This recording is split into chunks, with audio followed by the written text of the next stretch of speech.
आखिर ऐसा क्यों हुआ कि सुप्रीम कोर्ट को अपना निर्णय बदलना पड़ा?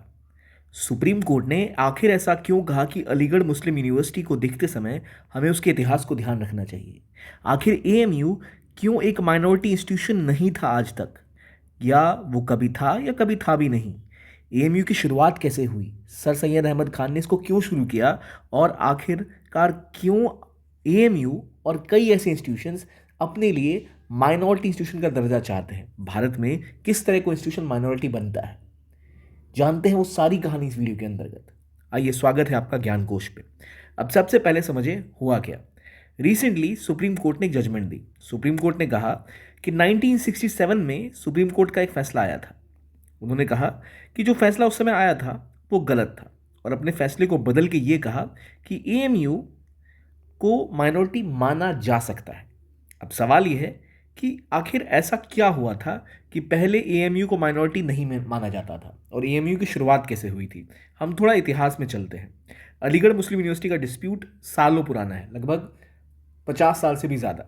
लेकिन इसकी शुरुआत होती है मोहम्मदन एंग्लो ओरिएंटल कॉलेज के तहत, जो शुरू किया जाता है आज़ादी से पहले सर सैयद अहमद खान के द्वारा। ये शुरू करते हैं एक अप्रोच कि भाई सब कॉन्टिनेंट के मुस्लिम्स जो हैं उन्हें भी मॉडर्न वेस्टर्न साइंस पढ़ना चाहिए, उन्हें भी एजुकेशन इंग्लिश की और बाकी चीज़ों की जो मॉडर्न साइंसेस है उसकी लेनी चाहिए, क्योंकि हिंदू बहुत आगे निकल रहे हैं, बाकी कम्युनिटीज़ आगे निकल रही हैं, मुस्लिम्स अक्सर उस चीज़ में पीछे छूट रहे थे। तो रिलीजियस टीचिंग्स के अलावा मॉडर्न साइंस, मॉडर्न लैंग्वेज और एक एलीट एजुकेशन इंस्टीट्यूशन खड़ा करना सर सैयद अहमद खान का मेन गोल था, और उसमें मुस्लिम कम्युनिटी एक प्राइमरी फैक्टर थी जिसको टारगेट करते हुए ये इंस्टीट्यूशन बनाया गया था। जब एमएओ स्टैब्लिश किया गया था, उसके बाद इन्होंने अंग्रेज़ों से बात करी थी कि इसको आप एक दर्जा दें। तो 1920 में से दर्जा भी दिया गया, और भारत की आज़ादी से पहले अलीगढ़ मुस्लिम यूनिवर्सिटी एक तरह से बन के तैयार हो चुकी थी। फिर आती है भारत की आज़ादी, और उसके बाद इसको दर्जा मिलता है इंस्टीट्यूशन ऑफ नेशनल इंपॉर्टेंस का। लेकिन चीज़ें थोड़ी बदलती हैं। एक समय आता है, क्योंकि ये एक रिलीजियसली माइनॉरिटी इंस्टीट्यूशंस की तरह ऑपरेट करता था, इसकी जो गवर्निंग बॉडी, इसका जो कोर्ट हुआ करता था, उसमें मुख्य रूप से ये खुद की ही अपने मेंबर्स को चुना करते थे। चीज़ें बदलती हैं जब सरकार उन नियमों में बदलाव करती है और कहती है कि नहीं, ऐसा नहीं हो सकता कि केवल एक कम्युनिटी से एक ही तरीके से इसके कोर्ट के जो मेंबर्स हैं वो डिसाइड होंगे। गवर्निंग बॉडी का सिस्टम चेंज किया जाता है, और उन चेंजेस के बाद मामला पहुंचता है कहाँ? तो कोर्ट। तो अलीगढ़ मुस्लिम यूनिवर्सिटी पहुंचती है कोर्ट। और जब एमएयू कॉलेज शुरू किया गया, जब 1920 में अलीगढ़ मुस्लिम यूनिवर्सिटी बनी, उसके बाद जब इंडिया आज़ाद हुआ, और एक्ट जो इसका था 1956 में, जब 65 में जब बदलाव किया गया, जहां पावर्स ऑफ कोर्ट को बदल के बाकी बॉडीज़ में बांट दिया गया। देखिए, कोई भी यूनिवर्सिटी जब रन होती है ना, तो उसके अलग अलग एग्जीक्यूटिव ब्रांचेस होते हैं। एडमिनिस्ट्रेशन कोई देखेगा, कोई एजुकेशन सिस्टम को देखेगा, क्योंकि एएमयू एक बहुत बड़ा इंस्टीट्यूशन था। ऑलरेडी 1950s में इसको नेशनल इमिनेंस का दर्जा दिया जा चुका था, एक बड़ा इंस्टीट्यूशन का। तो उसके बाद इसमें बदलाव किए गए इसके एक्ट में, जिसके तहत अलग अलग इसमें चेंजेस किए गए। अब जब ये चेंजेस होंगे तो एडमिनिस्ट्रेशन जो मुस्लिम कम्युनिटी है केवल उनके हाथ में नहीं रहेगा, केवल एक कम्युनिटी कंट्रोल नहीं करेगी, तो ये ओपन अप होगा। तो इस चीज़ के विरोध में फिर एक लीगल डिस्प्यूट शुरू होता है 1967 में, जहां पर अजीज़ बादशाह पहुंचते हैं कोर्ट सरकार के खिलाफ, और उस कोर्ट में सुप्रीम कोर्ट जजमेंट देती है 1967 अजीज़ बादशाह केस में कि AMU is not a minority institution. उनका कहना यह होता है कि भारत में माइनॉरिटी इंस्टीट्यूशन जो कोई होता है उसके लिए संविधान में क्या प्रावधान है। तो आर्टिकल 30 सब सेक्शन 1 के अंतर्गत जो भी रिलीजियस और लिंग्विस्टिक माइनॉरिटीज़ हैं उनके पास अधिकार है कि वो खुद के इंस्टीट्यूशन बना सकते हैं, और स्टेट को उनको इक्वल ट्रीटमेंट भी देना चाहिए। लेकिन एक इसमें इंपॉर्टेंट चीज़ है कि वो इंस्टीट्यूशन को माइनॉरिटी स्टेटस चाहिए क्यों? क्योंकि जैसे ही आपको माइनॉरिटी स्टेटस मिलता है तो उसके बाद आप उस इंस्टीट्यूशन में बिना SC ST OBC reservation apply किए उसे रन कर सकते हैं। कि अगर एक मुस्लिम माइनॉरिटी इंस्टीट्यूशन है तो उसके लिए मुस्लिम्स के लिए रिजर्वेशन होगा, वहाँ पर ये रिजर्वेशन जो चलता है बाकी वो अलाउड नहीं होगा, चाहे वो क्रिश्चियन माइनॉरिटी इंस्टीट्यूशन हो या मुस्लिम माइनॉरिटी इंस्टीट्यूशन हो। लेकिन यहाँ पर कहानी ये बोली गई कि ये जब बना एएमयू 1967 के बाद, या 90 जो एएमयू एक्ट के अंतर्गत जो इसको स्टैब्लिश किया गया, वो एक गवर्नमेंट का एक्ट है। यानी इसका मतलब इसको सरकार ने स्थापित किया है, ये नेशनल एमिनेंस का इंस्टीट्यूशन है। तो इसके अंदर ऐसी माइनॉरिटी की कोई इंस्टीट्यूशन बनने का कोई कारण नहीं है, और जो सेंटर्स की तरफ से दलील भी दी गई थी कि ये जब बनाया गया था तो केवल मुस्लिम्स के लिए नहीं बनाया गया था, इसका उद्देश्य रिलीजियस टीचिंग नहीं था, माइनॉरिटीज़ अपने लिए कर रहे हैं क्योंकि वो अपने आप को एजुकेट कर पाए, अपनी रिलीजियस टीचिंग्स इम्पार्ट कर पाए, लेकिन ये उसके लिए खड़ा ही नहीं किया गया था, ये मॉडर्न वेस्टर्न साइंसेस के लिए खड़ा किया गया था, इसलिए it was not part of a minority institution. ये बात सुप्रीम कोर्ट ने मानी और जो अजीज़ बादशाह केस था उसमें बोला गया कि ये एक माइनॉरिटी इंस्टीट्यूशन नहीं है। उसके बाद पूरे देश भर में विरोध हुए, बहुत विरोध किया गया, तो क्यों ये हुआ, इसके बाद रिजर्वेशन लागू हो गया वहाँ पर। तो इसको देखकर, विरोध प्रदर्शन को देखते हुए 1981 में इंदिरा गांधी की गवर्नमेंट क्या करती है कि वो एक अमेंडमेंट ला के कहती है कि नहीं नहीं, इसको दर्जा दिया जाएगा, कोई बात नहीं।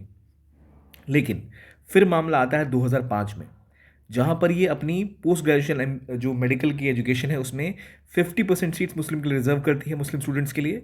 और अगले साल इलाहाबाद हाई कोर्ट में इस इंस्टीट्यूशन का जो माइनॉरिटी स्टेटस है वो खत्म होता है, क्योंकि इलाहाबाद कोर्ट कहती है कि माइनॉरिटी स्टेशन जो ये एक्ट अमेंडमेंट करके जो लाया गया वो इलीगल है और ये माइनॉरिटी है नहीं। उन्होंने रिजर्वेशन पॉलिसी जो इस केस में थी, जो इन्होंने लागू की 50% रिजर्वेशन, उसको कैंसिल किया, कहा 1981 में जो अमेंडमेंट आया था एक्ट में वो भी गलत है, और जो 67 का जजमेंट एक तरह से सही ठहराया गया और माइनॉरिटी इंस्टीट्यूशन का दर्जा चला गया।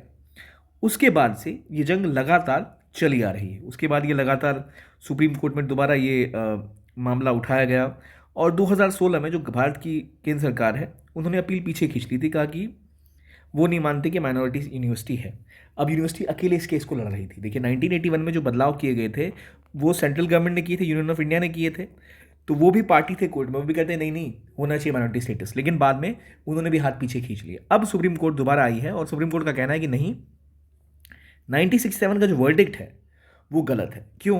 क्योंकि जब आप एएमयू की बात करते हो तो केवल आप ये नहीं देखोगे कि वो कब इन्वोक किया गया, कि किस आर्टिकल से और किस एक्ट से आपने उसको बना दिया। जो इंस्टीट्यूशन इंडिया की आज़ादी से पहले बना, कॉन्स्टिट्यूशन के आने से पहले बना, और उसका जो हिस्ट्री है, उसकी जो ऑरिजिन है, जो उसका उद्देश्य, आप उसको बिल्कुल खत्म नहीं कर सकते, आपको उसको भी ध्यान में रखना पड़ेगा।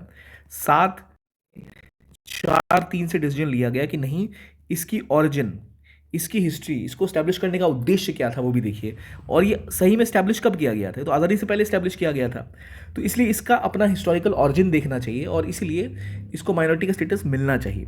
अब इसके लिए इन्होंने कहा है कि किस तरह से मिलेगा, क्या लेवल रहेगा, उसके लिए एक अलग इन्होंने बेंच को फॉरवर्ड किया है, लेकिन सुप्रीम कोर्ट ने क्लियरली बोला कि 1967 का वर्डिक्ट जो है ये अब बदल गया और एक नया जजमेंट आया कि नहीं, ये एक माइनॉरिटी इंस्टीट्यूशन है। जब हम एक इंस्टीट्यूशन को देखते हैं तो कब बना वो भी देखना चाहिए, केवल कब हमारे संविधान में इनकॉर्पोरेट हुआ या कब एक्ट पास हुआ इस पर निर्भर नहीं है।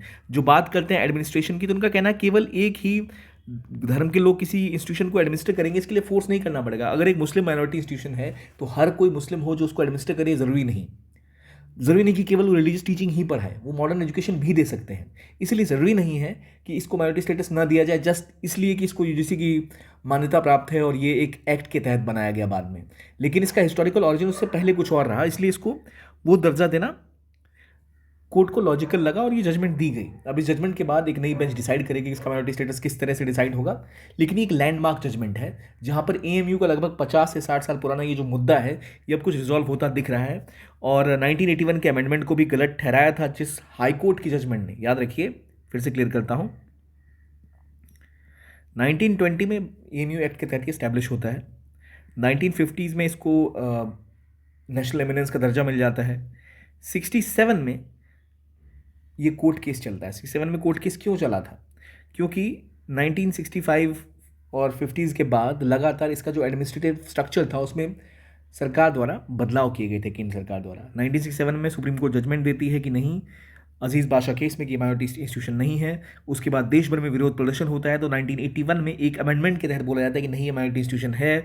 और फिर 2005 में रिजर्वेशन पॉलिसी आती है 50% की, 2006 में फिर इलाहाबाद हाईकोर्ट का जजमेंट आता है, और उसके बाद से कोर्ट लगातार लड़ रही थी कोर्ट में सरकारें कि नहीं, ये माइनॉरिटी इंस्टीट्यूशन है और ये जो अमेंडमेंट है ये करेक्ट है, लेकिन कुछ नहीं हुआ। और अब जाके 2024 में सुप्रीम कोर्ट की जजमेंट आती है कि हाँ, ये माइनॉरिटी इंस्टीट्यूशन है।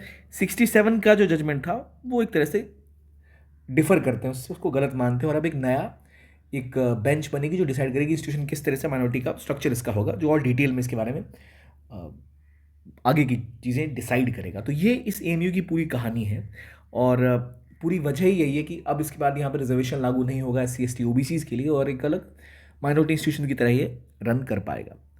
और भारत के संविधान में भी ये प्रावधान दिया गया है, आर्टिकल 30 की हमने बात कर ली।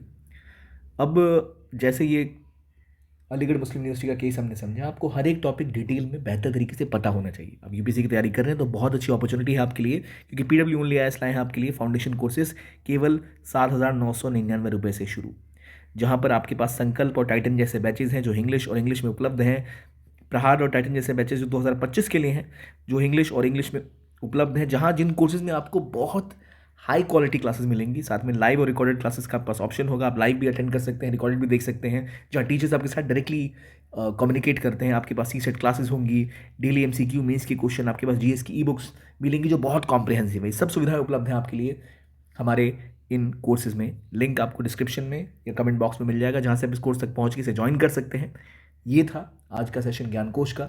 आई होप आपको अच्छा लगा हो। बताइए कमेंट सेक्शन में कि आपको लगता है कि एएमयू को माइनॉरिटी का दर्जा मिलना चाहिए, या भारत में अब स्पेस नहीं है माइनॉरिटी या मेजोरिटी जैसे इंस्टीट्यूशंस को, और सबको एक नेशनल इंस्टीट्यूशन की तरह देखना चाहिए जो इस बड़े लेवल पे ऑपरेट करता है। क्योंकि एएमयू के बारे में कहा ही जाता था वो एक सेंट्रल यूनिवर्सिटी है, इसलिए उसको माइनॉरिटी का दर्जा देना उतना जस्टिफाइड नहीं था, लेकिन उसका अपना एक इतिहास है जिसको हम भूल नहीं सकते। आप क्या सोचते हैं बताइए। Thanks for watching.